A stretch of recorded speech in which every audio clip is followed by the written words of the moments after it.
राष्ट्रीय जाट शताब्दी सम्मेलन के अंदर आज पधारे हुए हमारे सभी समाज के परम आदरणीय पिता तुल्य बुजुर्गों, मेरे नौजवान साथियों,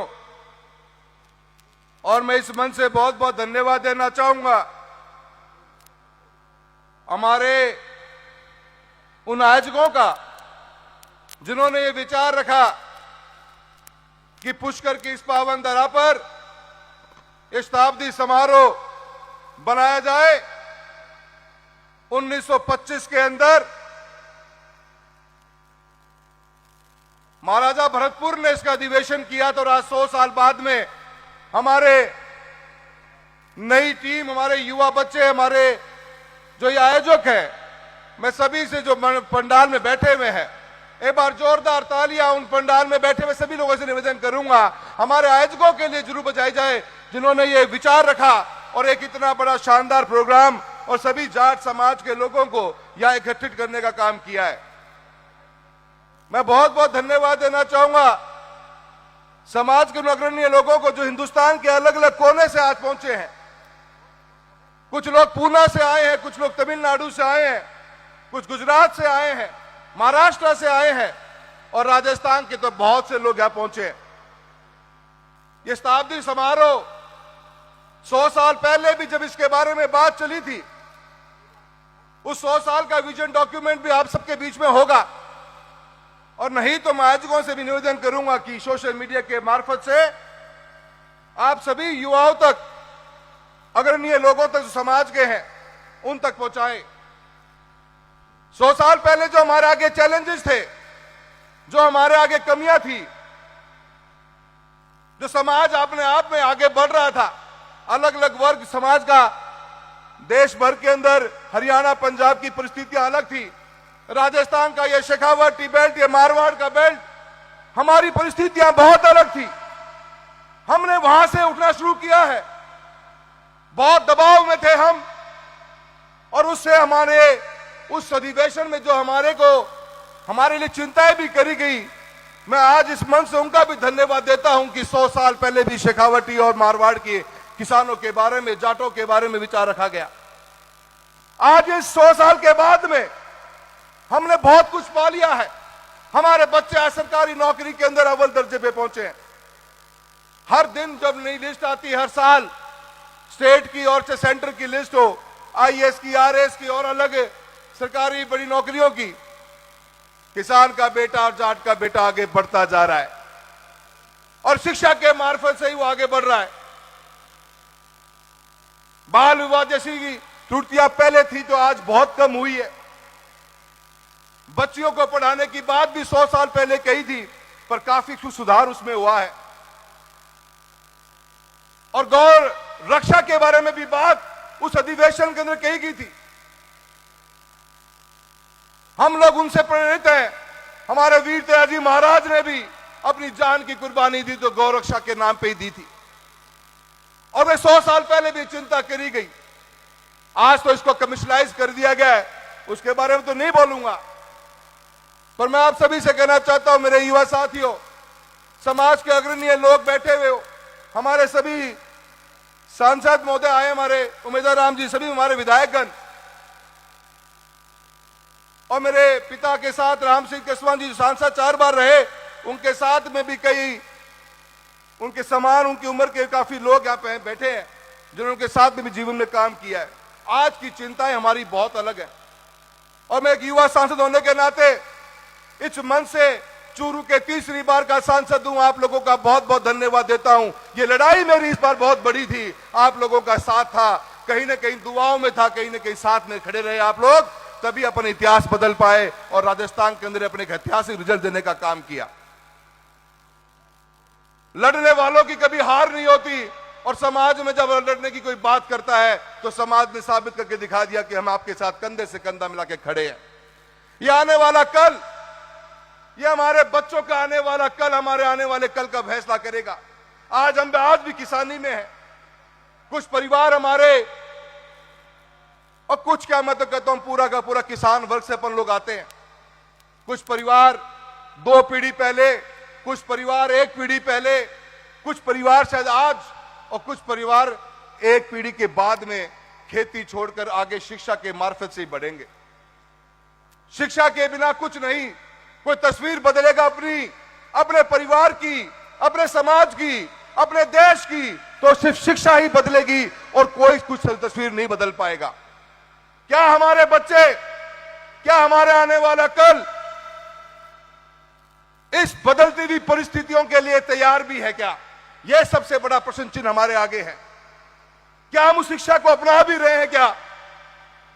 आज का जॉब मार्केट हर 5 साल बाद में बहुत तेजी से बदल जाता है।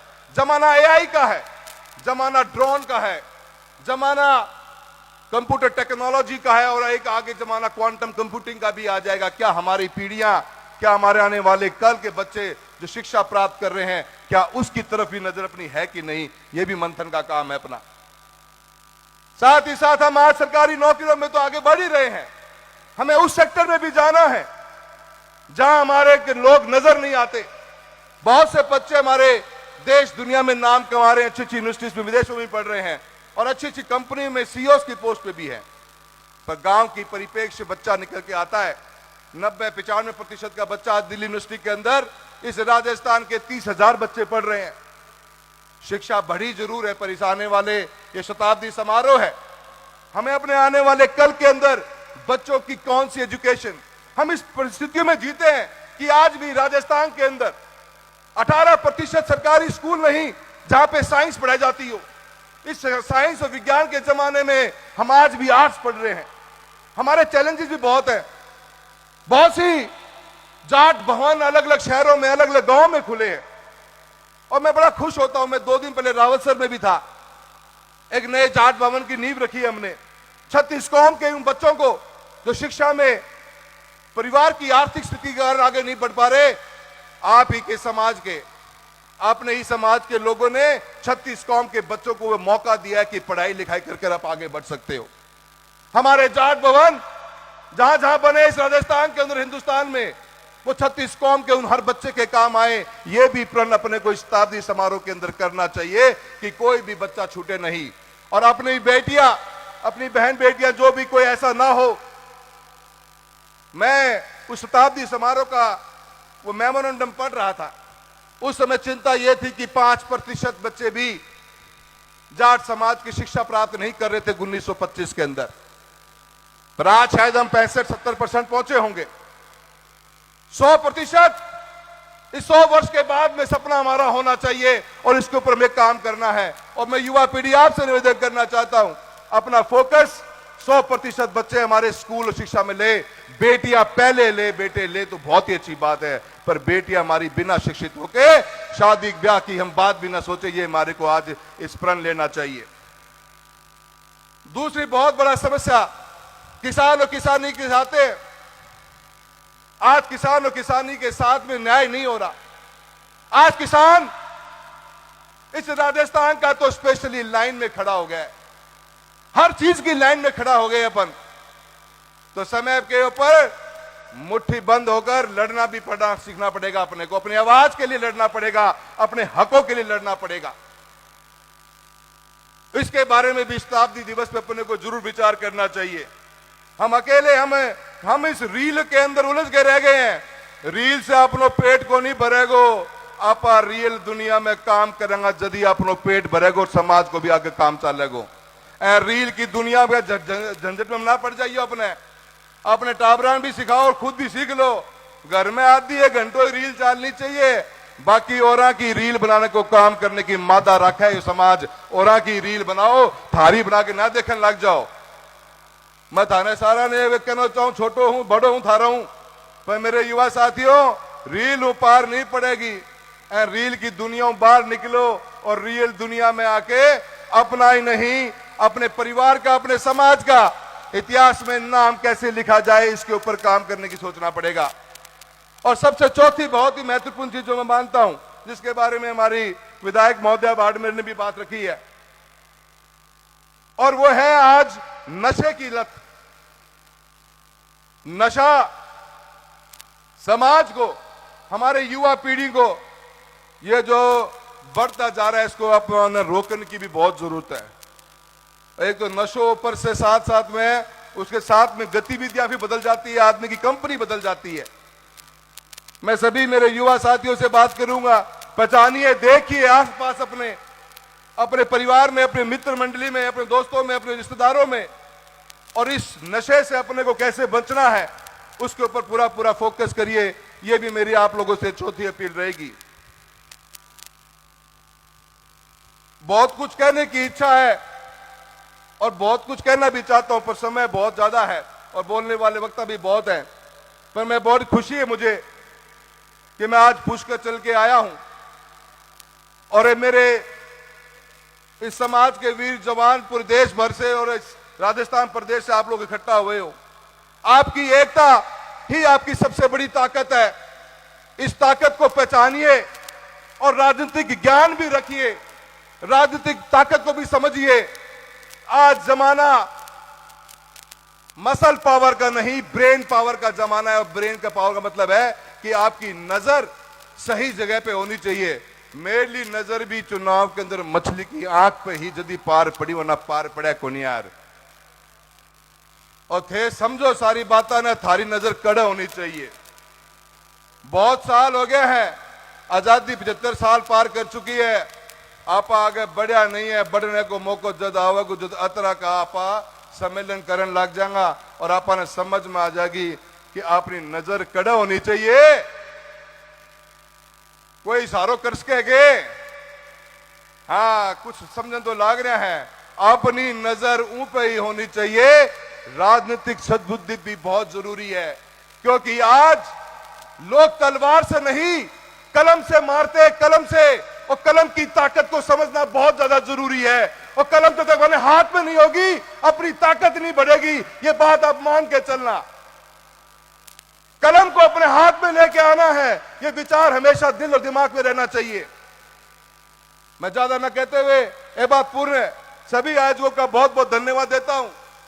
और आपने इतना शानदार प्रोग्राम किया है, और जो 100 साल पहले जिस मेमोरेंडम को लेकर चले थे, हर एक समाज का मजबूत आदमी जो जिंदगी में कामयाबी ली है, जो आज हमारा किसान पीछे रह गया है, उसको जगाना, उसकी हिम्मत बांधना, उसके साथ सपोर्ट करना, यह हमारा फर्ज बनता है। और शिक्षा के साथ अपने बच्चों को, अपनी बच्चियों को, हर बच्चा किसान का पढ़ लिखेगा। पढ़ लिखने के बाद में अरे आज तो आपा खेती करनी, यहां जमानो देखो के आ रहे है, जमानो यो आ गयो कि आपा तो खेती कर रहा के बाद दादा खेती करता आया। आजकल का तो IIT का इंजीनियरिंग खेती करने लग गया और वह अपनों बढ़िया कर रहा है। तो ऐ को मतलब ये है कि टेक्नोलॉजी की भी आपा ने बहुत ज्यादा जरूरत पड़ेगी खेती के अंदर भी।